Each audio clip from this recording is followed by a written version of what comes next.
రైతన్న తుపాకీ పట్టాడు.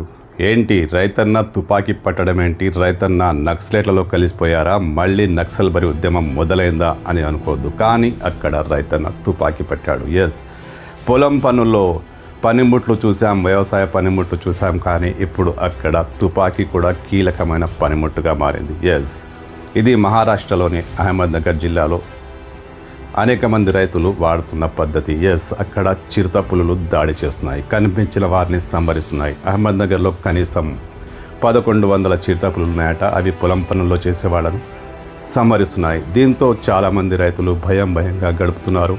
కూలీలకు ఎవడు వచ్చే పరిస్థితి లేదు.